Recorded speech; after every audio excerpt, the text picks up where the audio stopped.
Greetings, friends. Somebody shoot me a message to tell me you can hear me. That's why I signed on early today, just to head any technical difficulties off at the pass.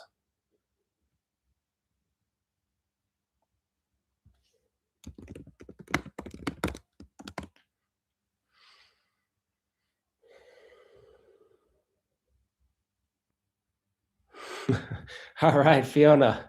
Thank you. Okay. I'm happy you can hear me. Last time I tried this, I had some technical difficulties.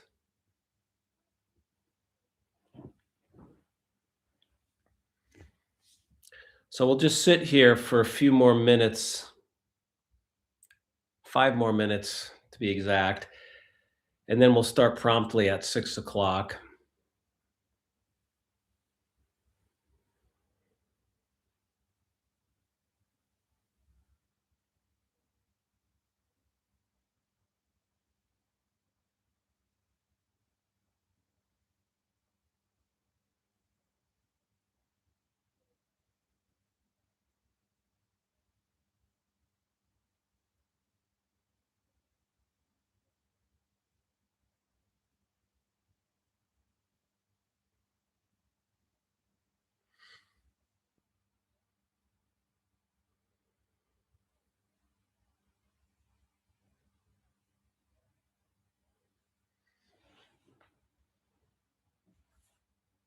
While we're waiting here, I'll share with you some.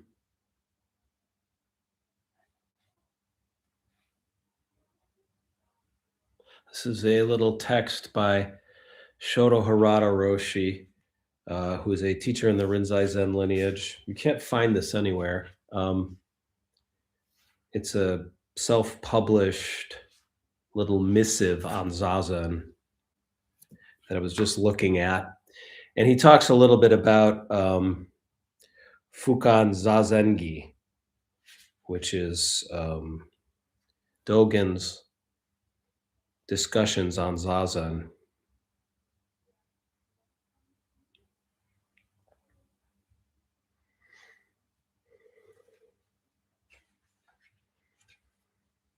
I like these this Dogen. I like how Dogen has a very different approach than we had at the Mount Baldy Zen Center. At Mount Baldy, in the winter, we had Rohatsu, which is, I think it starts on December 8th or ends on December 8th. And this is in Southern California in the mountains, and it gets very snowy. And we would open the windows during this retreat, and snow would be blowing in. And this was a tradition carried over from my teachers' practices in Kyoto when they were doing Rohatsu, and they were very, very serious about suffering, making it difficult. But I like how Zazen, how Dogen says, he's like one of the first thing he says, if it's, he says the precincts of the sitter must be kept protected. Who translated this? Because that's a great translation. The precincts, the area, the zip code of the sitter must be kept protected. So he's saying, like, take care of yourself. This is important work. Protect your sitting space.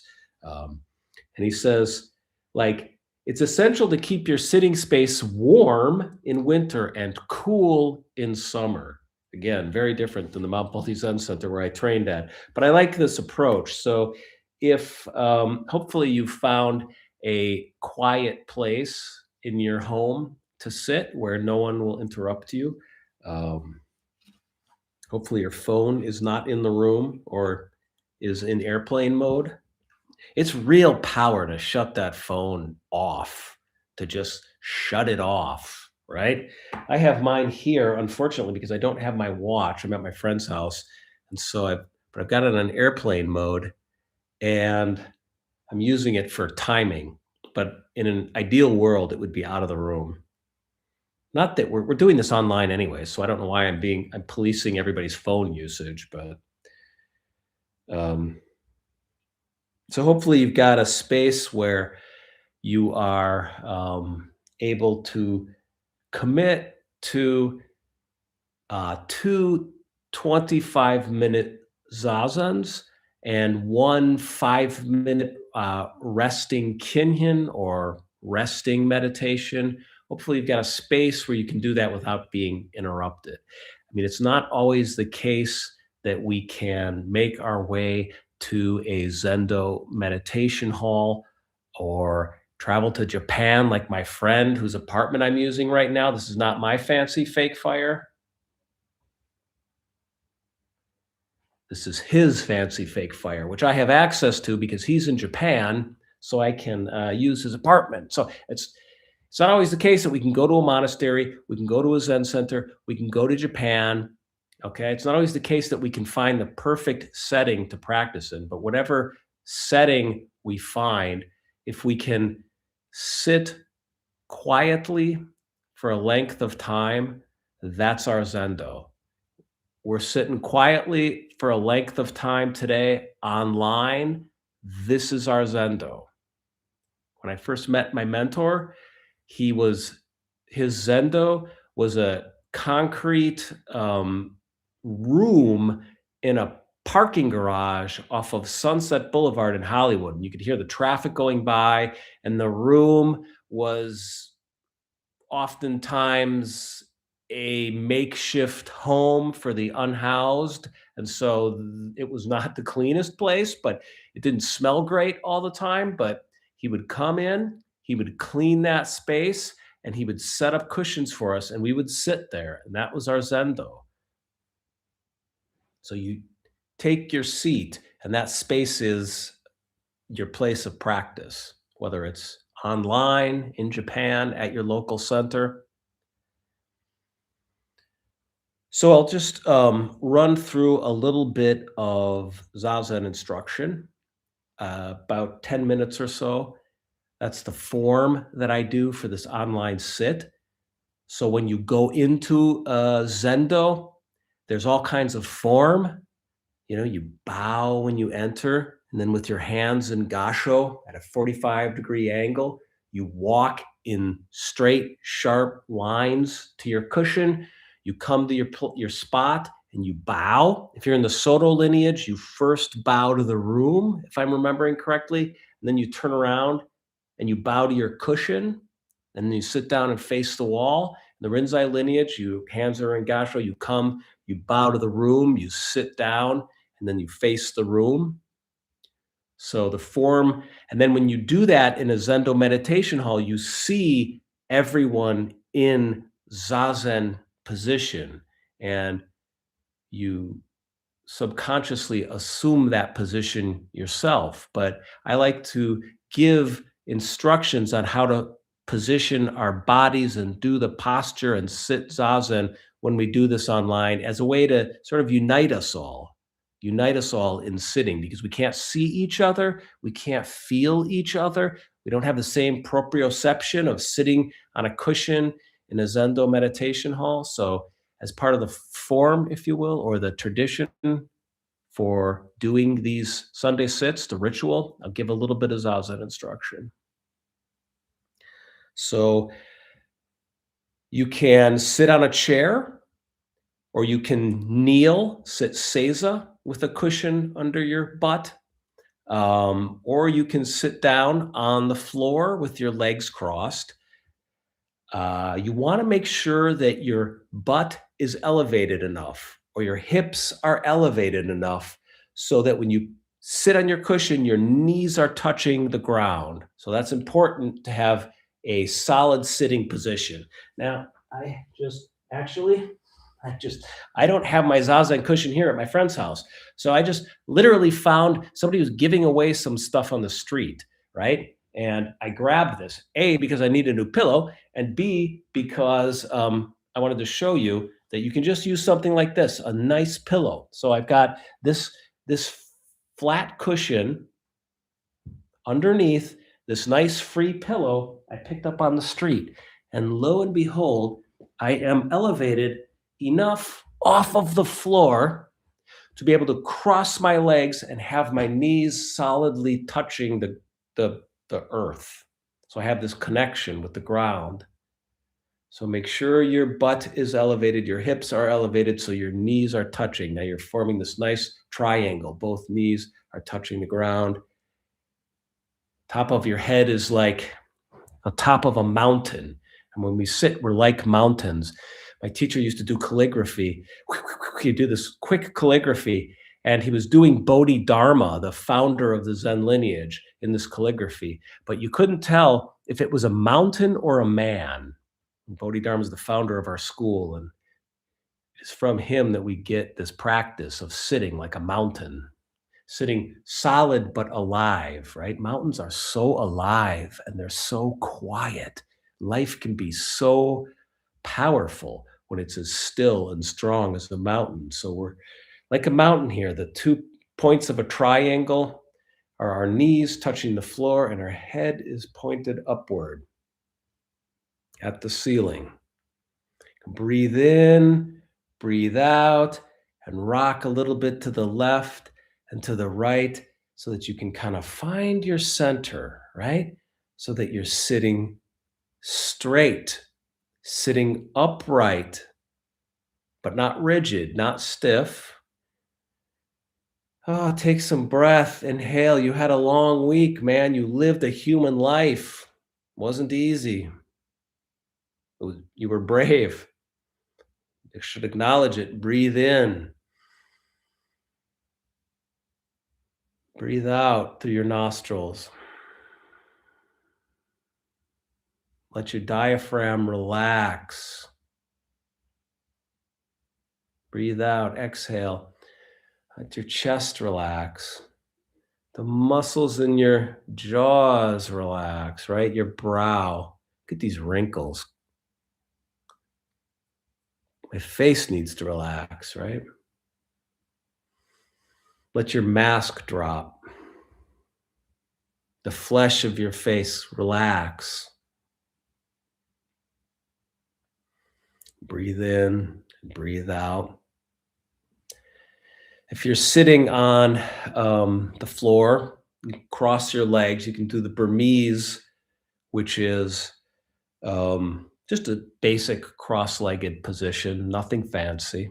Sometimes our knees and hips are tight, and oftentimes our knees and hips and hamstrings are tight. It's harder to do some of the more pretzel-y positions, which would be half lotus, which is right foot up on left thigh, or left foot up on right thigh, and full lotus, which is left foot up on right thigh, right foot up on left thigh. That's kind of the most solid sitting position. But take whatever sitting position you can take that you can commit to for 25 minutes without moving. So that's what we want to do. We want to commit to sit quietly uh, and do nothing for 25 minutes. So most of us won't be able to do full lotus, probably not even half lotus. Maybe we can cross our legs in the Burmese, or if you need to do seiza, just do a kneeling position with your cushion, usually underneath your butt, kind of in between your knees, underneath your butt. And if you can't even do that, or if you can't do that, perfectly okay to sit in a chair with your feet on the ground. Really, you don't want to become a victim of Zen practice, I was told. So a victim of difficult postures, because that can just be distracting. Remember what Dogen said. Dogen said, don't torture yourself. He said the precincts of the sitter must be kept protected. That includes physically. So once you find your posture, you can take a mudra. Now the Zazen Zen mudra is you line up your middle knuckles like this. You line up your knuckles with your thumbs gently touching. This is the cosmic mudra. And then you put that mudra down here in your lap. I put mine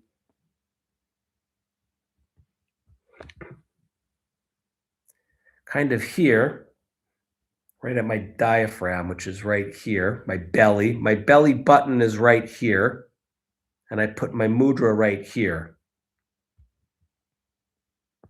You're also More than welcome to balancing this computer on a blanket here, so it's crooked.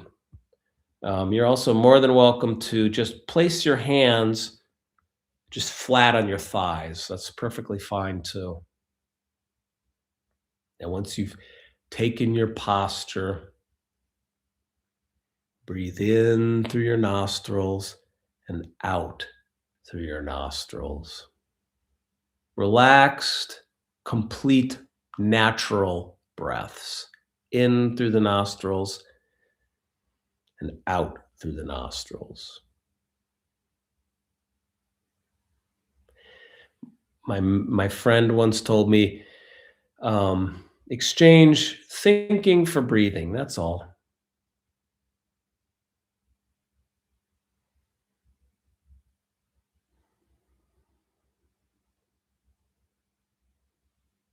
It's very nice to just focus on the breath and become the breath without having to think, without having to use your mind, which you used all week. That mind was like a dog pulling a sled. It was like the Iditarod, the great dog race, I think in Alaska, right? And these dogs, they literally pull these sleds until they die, unless they are forced to rest. You got to rest your brain. You don't want to kill it. You don't want to go nuts using your brain all day, every day, all the time. This is a chance to rest, like a deep rest, kind of even more than rest, Zazen. So the practice, as you know, is to sit quietly and completely. And when the mind wanders, and you notice it, or awareness of wandering mind arises, because it's not like you, oh, I am wandering, like you don't force yourself to notice the wandering mind. The awareness arises. That's Buddha. Hello, thank you. Arigato. That's Buddha. Buddha means awake, awake. You awaken to the fact that your mind drifted. It's wonderful. You can note the thinking. One of the wonderful things about Zazen is you can see and become aware of how much thinking goes on, how much um, worrying and idle chatter goes on in the head. And you get the opportunity to feel that mentation or psychology in your body. I can feel it in my stomach. It's tightness usually in my stomach. Do you know that your stomach has as many neurons as the brain of a cat? Okay. I mean, and we love cats. Cats are smart.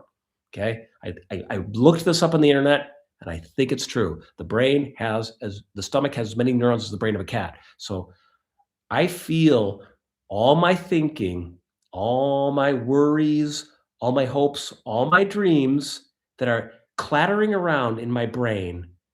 When I sit zazen and become aware of them and return to posture and breath, I can usually feel those thoughts in my belly. I can feel my mental state in my belly. And it's nice to be able to just inhabit posture and not have to think. Breathe in, breathe out. And just sit. And whatever happens during that 25 minutes, that's Zazen. That's Zazen, right? Okay. If you have any questions about that, we can hit those questions after the sit. After both sits, be a little chance for Q&A, and I'll give a minor Dharma type talk, Zen talk. It's not really a Dharma talk because this is not a formal retreat setting, but I'll talk a little bit about Zen and you can ask any questions then. I think that's everything. Just remember to keep your mouth closed, your lips closed, your tongue on the roof of your mouth. We keep the eyes open in the Zen school with a soft gaze, so you activate that peripheral vision. What was I listening to? I was listening to this guy on YouTube, Eshin. He was talking about how in the Soto lineage, they face the wall. And he's saying that wall becomes like a mirror for your mind, which I thought was kind of interesting. In the Rinzai school, we face the room and you activate your peripheral vision so that you're not glaring at the floor. And this eliminates that propensity to daydream, which happens when we close our eyes, right? Okay, let's do this natural activity of sitting and breathing. As you can see, I am turning away from the camera, which I recommend you do as well. Turn away from your computer completely. And so you don't want to be facing the computer when you're sitting. I don't have my little bell today to signal the end of the sit, so I'll just have to say when the sit has ended. So we'll do a 25-minute sit, and that will end, and we'll do a 5-minute rest kinhin or rest meditation, and then we'll do 25 more minutes of sitting. That'll be our second sit, and then we'll do a little Q&A, a little bit of Zen talk afterwards. And we will start our sitting now.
Okay, so that completes our first sit. We'll do a 5-minute rest meditation or rest kinhin now. You can use the bathroom or turn up your heat, which is what I'm going to do because it's freezing in here. And we'll return in 5 minutes and we'll do our second sit then.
Alrighty, so we'll do our second sit now.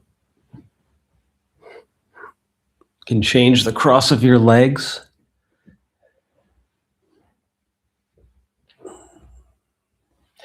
That was a full 25 minutes, so congratulations. I see in my little people counter here, we lost a few, as always happens in Zen.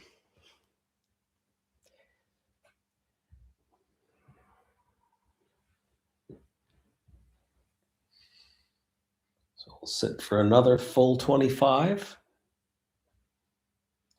and we'll begin the sit now.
Okay,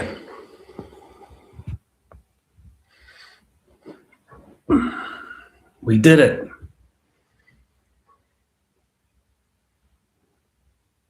You can uncross your legs, shake off a numb foot if you have one.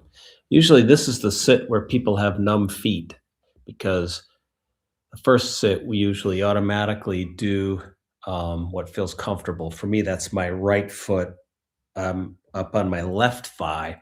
And then I change the cross for the second sit, left foot up on right thigh. And no matter how much Zazen I do, there's something about I don't know, my musculature and my hips and my hip socket and then my twisting I don't know, getting my left foot up on my right thigh. My left foot always winds up falling asleep. So you don't want to walk on a numb foot.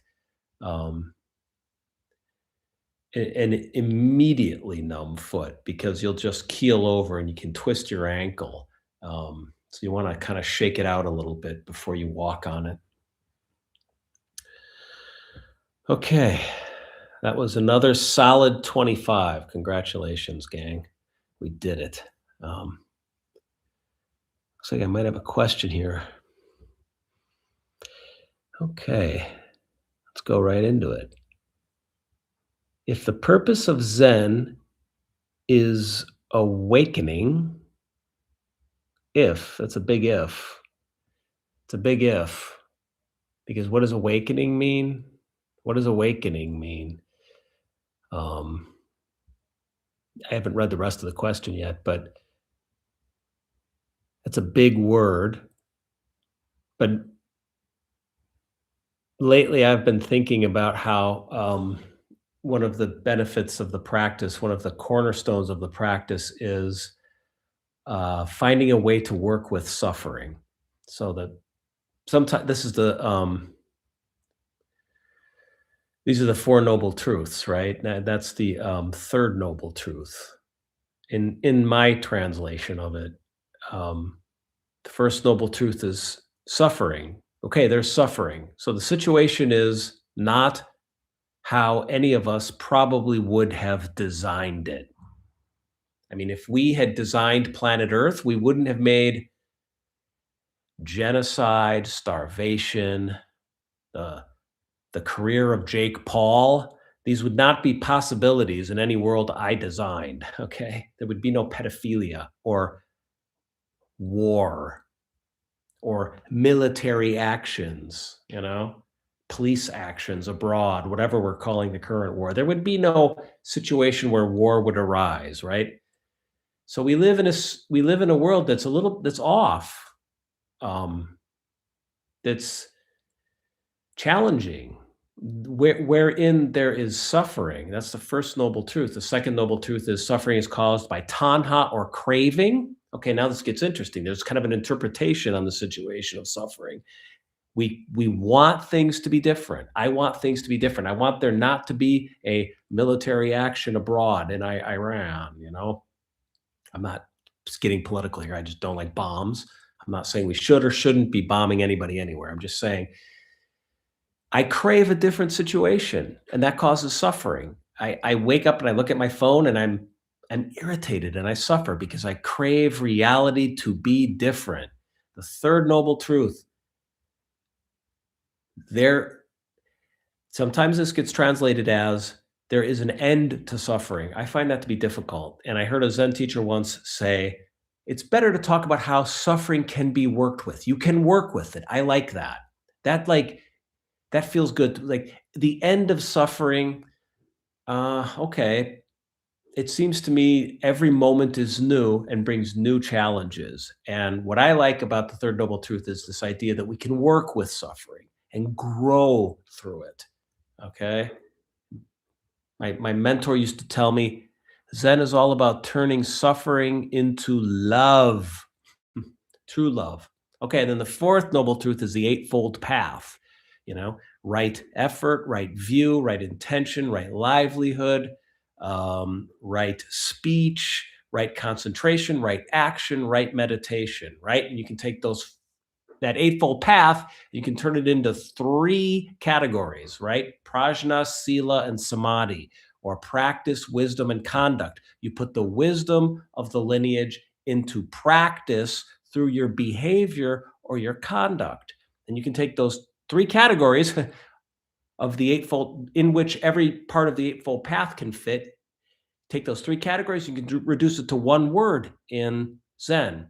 That's the word that we used to use in Sanzen or koan practice. You had to come into koan practice and manifest an answer, manifest, make born with your full being an answer to your koan, manifest. That's the whole eightfold path and all of the Four Noble Truths down to one word. And the word we can get rid of too, and simply reduce the path and the Four Noble Truths to an activity. So, whatever activity we're doing in any given moment, right? So, that's how I think of the path. That's how I think of Zen. That's how I think of what was it? If the purpose of Zen is awakening.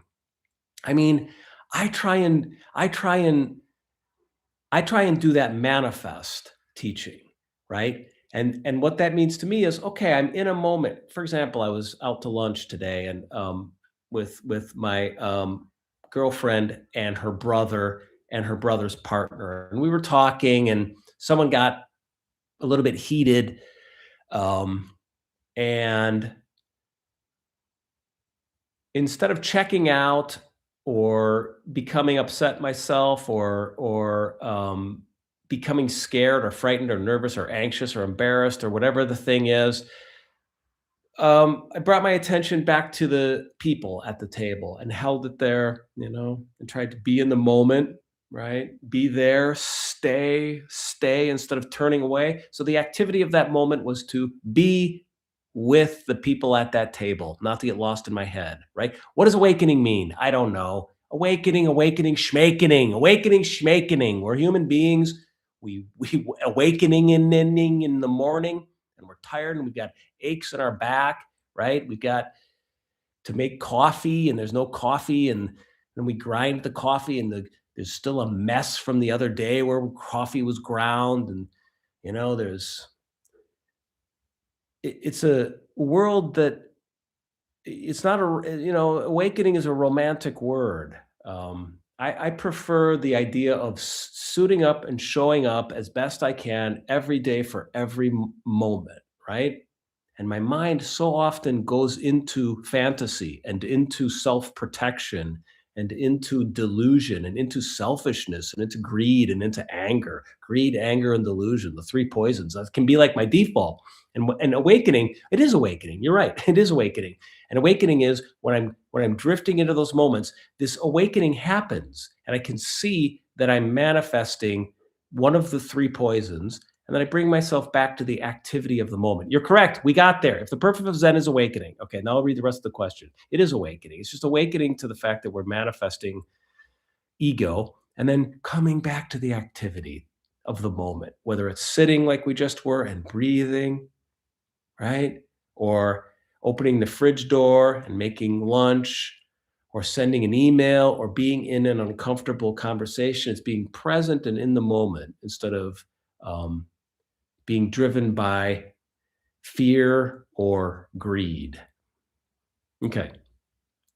If the purpose of Zen is awakening, what is being awakened when Zen is practiced as therapy?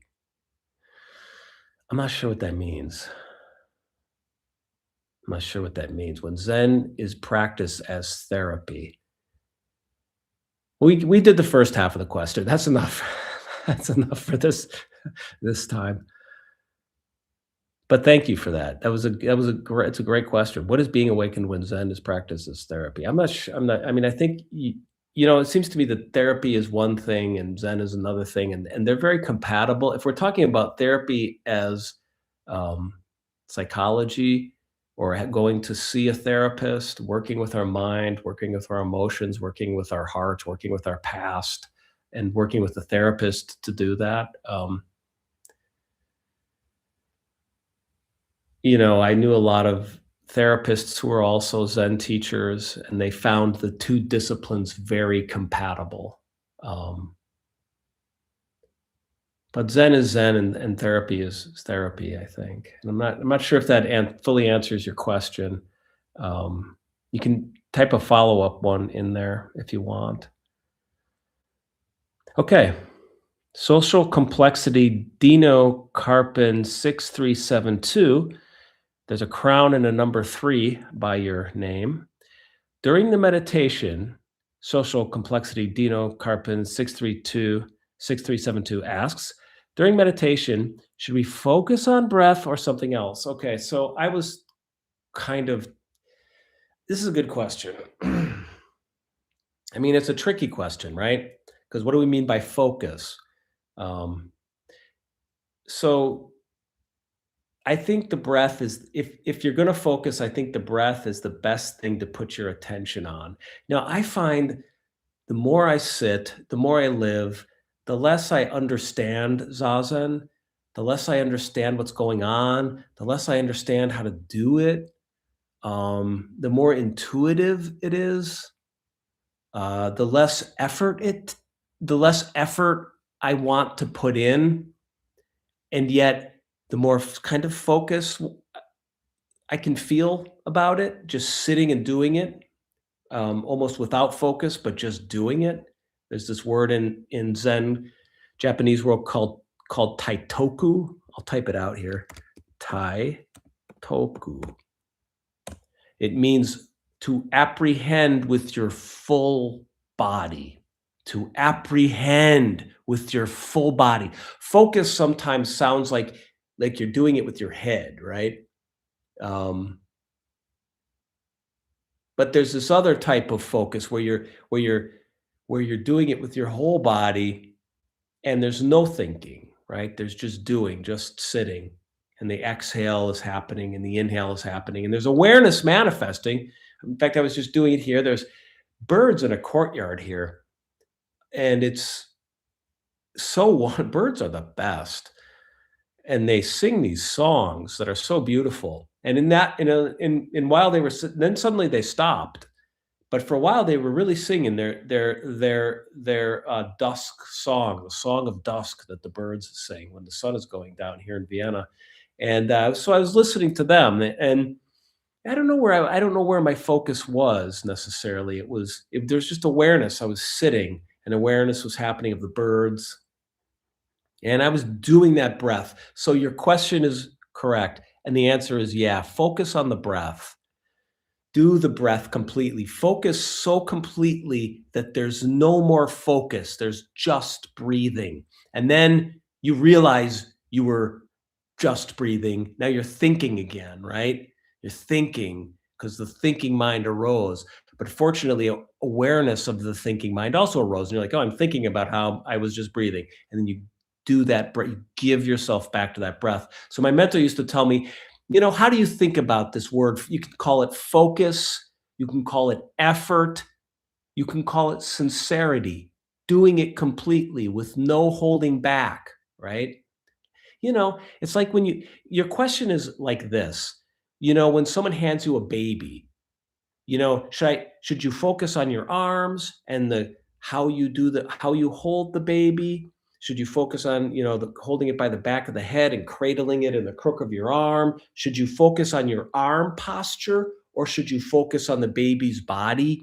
You just take it and do it with total attention and total focus and total care and total strength of the ceiling. You're holding this child so gently that you're like a mattress, a perfect form-fitting mattress for the child, and its tiny little body can so totally relax in your arms. And yet you're so strong that if the ceiling caved in on you, you'd be like a cartoon character. The whole ceiling would cave in on you, you know, and you'd still be standing there hunched over the child with dust on your face, and the child would still be sleeping because you were so strong that the ceiling bashed right through your head and you're still holding that child. So it's strong and it's gentle. You're doing that sitting completely. And that's a very romantic way of putting it. But the point is, um, it, it, I was taught that yes, you do focus on the breath.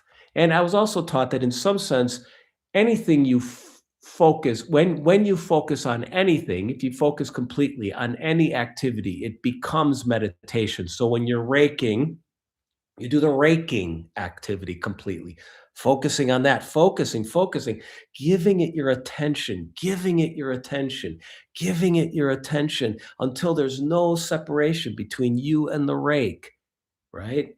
And then you're one. That's my teacher would call that you're manifesting zero or the Dharmakaya, the one, the Buddha body. You're one. There's no thinking. And then the thinking mind arises again, and then your job is to give yourself and your attention back to the activity. And when you're sitting, you're just giving yourself to the simplest activity possible, breathing, sitting and breathing, right? So I hope that makes some sense. Is it fair to think of Zen as self-help? I don't know. It depends what you mean by self-help. Um, depends what you mean by self-help. Um, I mean, I used to do a lot of self-help when I was in high school, and it didn't help. It didn't help. It really didn't. And then I went to college and I studied Western philosophy, which is self-help with a thesaurus. That's what Western philosophy was for me. And that didn't help either. Um, you know? So I couldn't get a grasp on myself to help it. I couldn't find it, and I didn't like it, and I didn't believe in it, and I didn't trust it, and I thought other people thought that self was weird and unpleasant and creepy and lame and weak, and on and on and on. So it wasn't finally until I discovered Buddhism, and it gave me a different perspective on self. It said, "Where is that self again? Where is it? Like, you're taking it so seriously, you're focusing on it, but where is it? You know, what are you trying to help? What are you trying to become? What are you trying to do with all these tapes you're listening to and lectures and seminars on self-improvement and self-esteem and confidence? And I don't know if Zen is self-help. I think for some people it probably is. I mean, that all that self-help phase that I went through, it was helpful in the sense of I was turning my attention inward and focusing on some problems and beginning my work on this path. But I think ultimately there's a difference between self-help and Zen. But maybe sometimes for some people, they can perform the same function. Very nice. Oh, Tai Toku. Oh, that was me. I was looking at this. Oh, somebody put Tai Toku in there. That was me. I heard the birds. Who was the gaucho? Yeah, right. They were going in the background. They were going in the background. Like I said, I'm at my friend's apartment, and he's got a courtyard right here, um, and the birds chirp. And that's the first time I've heard the birds in a long time, right? Because usually I'm caught up in my head. I'm thinking, I'm working, I'm going through the motions of a human life, living in the human world. And one of the great things about sitting is you get to sit, and all these thoughts and feelings arise. It's like being Dorothy in The Wizard of Oz, sitting like I sit on this cushion and I'm in one place mentally. And when that 25 minutes is over, if I've not phoned it in, I mean, more and more I'm relaxing and surrendering into the sit, and that's almost the effort that I put in is continual strong surrender, right? And so if I don't phone it in, I am at a completely different place at the end of the sit than I was in the beginning of the sit. More deeper, more relaxed, focused, calm, etc. Um, and how wonderful it is to be touched by the birds, or the ground that I'm sitting on, where my knees are, the smell in this room. I don't know there's a strange scent in this apartment of my friends, and I'm not sure what it is. He's been gone for a while. He's studying Zen in Japan right now. I think I know what the scent is. Because I opened his fridge the other day. I need to clean his fridge out because there's some food in there. So I think that's the scent. But it's nice to be able to inhale and have a scent come into you and exhale completely, and to do a simple to do this birthright that we have of just being alive and sitting and breathing, and not having to accomplish anything or answer any questions or live up to anyone's expectations, but just to be in the moment, you know? That's our birthright. Uh, the way I see the self-help question is that we sit Zazen for the benefit of all sentient beings. So of course it is self-help. We are sentient. I like that. I like that. Maybe we can close on that. I'm very grateful that I got to sit with you all today. We'll do it again. Have a good week. Thank you.